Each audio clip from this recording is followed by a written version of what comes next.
এই মুহূর্তে আমার ভিডিওটি যারা দেখছেন প্রত্যেকের হলো সালাম ও শ্রদ্ধা। আশা করি সবাই ভালো আছেন। প্রিয় দর্শক, 2026 সালের নির্বাচনী তফসিল ঘোষণা করা হয়েছে।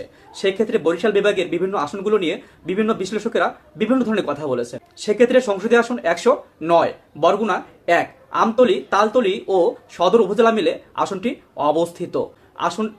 এই আসনে জামাতের হয়ে প্রতিনিধিত্ব করবেন মাওলানা মহিবুল্লাহ হারুন ও বিএনপির হয়ে প্রতিনিধিত্ব করবেন নজরুল ইসলাম মোল্লা। এই আসনটিও আওয়ামী লীগের ঘাঁটি বলা যায়। এই আসনে বিএনপির অবস্থান তেমন ভালো নয়। আসনটিতে জামাত ও জামাতের প্রার্থী খুবই জনপ্রিয় ও খুবই সক্রিয়। আওয়ামী লীগের অবর্তমানে আসনটিকে জামাত প্রার্থী খুবই সক্রিয় রেখেছে ও ধরে রেখেছে। 2026 নির্বাচনে আওয়ামী লীগ ও 14 দল যদি অংশগ্রহণ না করে, সেক্ষেত্রে জামাত বিএনপি লড়াইয়ে আসনটিতে জামাতই অনেক বেশি এগিয়ে থাকবে এবং দিন শেষে আসনটিতে জামাতই জয়লাভ করবে। সংসদীয় আসন 110, বরগুনা 2, পাথরকাটা, বামনা ও বেতাগী উপজেলা মিলে আসনটি অবস্থিত। আসনটিতে জামাতের হয়ে প্রতিনিধিত্ব করবেন ডাক্তার সুলতান আহমেদ ও বিএনপির হয়ে প্রতিনিধিত্ব করবেন নুরুল ইসলাম মোল্লা। এই আসনটি বিএনপির ঘাঁটি। আসনটিতে নুরুল ইসলাম মোল্লা বিএনপিকে খুবই সক্রিয় করে রেখেছে। জামাত বিএনপি লড়াইয়ে এই আসনটিতে বিএনপি শক্তিশালী এবং বিএনপি দিন শেষে আসনটিতে জিতে যাবে।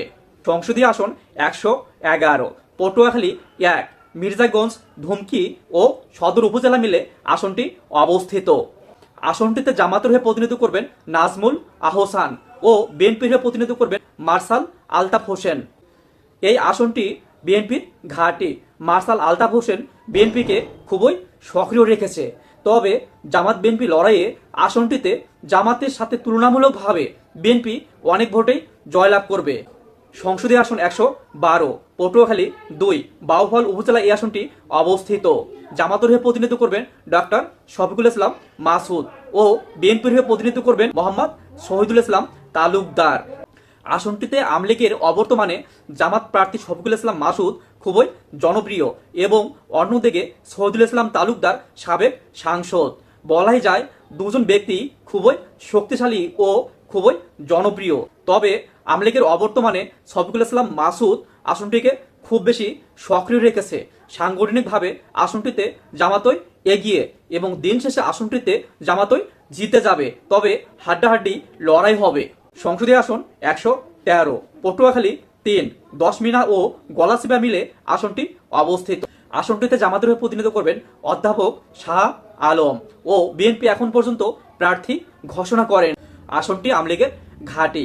তবে আওয়ামী লীগের অবর্তমানে জামাত প্রার্থী শাহ আলম খুবই জনপ্রিয় একজন ব্যক্তি এবং জামাতকেও উনি খুবই সক্রিয় রেখেছে।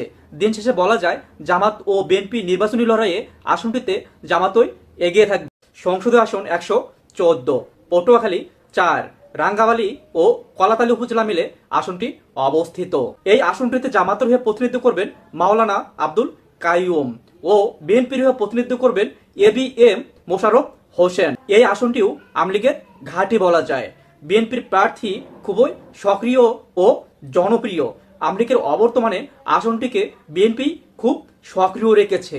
জামাত বিএনপি নির্বাচনী লড়াইয়ে বিএনপি এই আসনটিতে এগিয়ে থাকবে। দিন শেষে বিএনপি আসনটিতে জয়লাভ করবে বলে আশা করা যায়। সংসদীয় আসন 115, ভোলা 1, সদর উপজেলায় আসনটি অবস্থিত। এই আসনে জামাতের হয়ে প্রতিনিধিত্ব করবেন অধ্যক্ষ নজরুল ইসলাম ও বিএনপির হয়ে প্রতিনিধিত্ব করবেন গোলাম নবী আলমগীর। আসনটি বিএনপির ঘাঁটি। 1996 থেকে 2008 পর্যন্ত বিএনপি আসনটিতে প্রতিনিধিত্ব করেছে। আওয়ামী লীগের অবর্তমানে জামাত বিএনপি লড়াইয়ে আসনটিতে বিএনপি শক্তিশালী। দিন শেষে বলা যায় জামাত বিএনপি নির্বাচনী লড়াইয়ে বিএনপি আসনটি এগিয়ে থাকবে এবং বিএনপি জয়লাভ করবে। সংসদীয় আসন 116, দৌলত খান ও বোরহানউদ্দিন উপজেলায় আসনটি অবস্থিত। এই আসনটিতে জামাতের হয়ে প্রতিনিধিত্ব করবেন মাওলানা ফজলুল করিম ও বিএনপির হয়ে প্রতিনিধিত্ব করবেন মোহাম্মদ হাফেজ ইব্রাহিম। এই আসনটিও আওয়ামী লীগের ঘাঁটি বলা যায়। তবে বিএনপি প্রার্থী হাফেজ ইব্রাহিম দলকে খুবই সক্রিয় রেখেছে এবং হাফেজ ইব্রাহিম খুবই জনপ্রিয় একজন ব্যক্তি, সাবেক সাংসদ ছিলেন। তবে জামাত বিএনপি নির্বাচনী লড়াইয়ে আসনটিতে বিএনপি এগিয়ে থাকবে। দিন শেষে বিএনপি জিতে যাবে। সংসদীয় আসন 117, ভোলা 3, তজুমউদ্দিন ও লালমোহন উপজেলা মিলে আসনটি অবস্থিত। আসনটিতে জামাতের হয়ে প্রতিনিধিত্ব করবেন নিয়ামুল হক নাইম ও বিএনপির হয়ে প্রতিনিধিত্ব করবেন বীর বিক্রম হাফেজ উদ্দিন। এই আসনটি বিএনপির ঘাঁটি। হাফেজ উদ্দিন টানা 6 বার সাংসদ নির্বাচিত হয়েছেন। দিন শেষে বলা যায় জামাত বিএনপি নির্বাচনী লড়াইয়ে বিএনপি অনেক বেশি এগিয়ে এবং বিএনপি আসনটিতে অনেক ভোটে জয়লাভ করবে। সংসদীয় আসন 118, ভোলা 4, চরফ্যাশন ও মনপুরা উপজেলা মিলে আসনটি অবস্থিত। আসনটিতে জামাতের হয়ে প্রতিনিধিত্ব করবেন মাওলানা মোস্তফা কামাল ও বিএনপির হয়ে প্রতিনিধিত্ব করবেন নজরুল ইসলাম নয়ন। এই আসনটিও আওয়ামী লীগের ঘাঁটি। তবে আওয়ামী লীগের অবর্তমানে জামাত ও জামাতের প্রার্থী খুবই সক্রিয় ও জনপ্রিয়। তারা আসনটিকে খুব সক্রিয় রেখেছে। দিন শেষে বলা যায় জামাত বিএনপি নির্বাচনী লড়াইয়ে জামাতই বেশ এগিয়ে এবং দিন শেষে জামাতই আসনটিতে জয়লাভ করবে।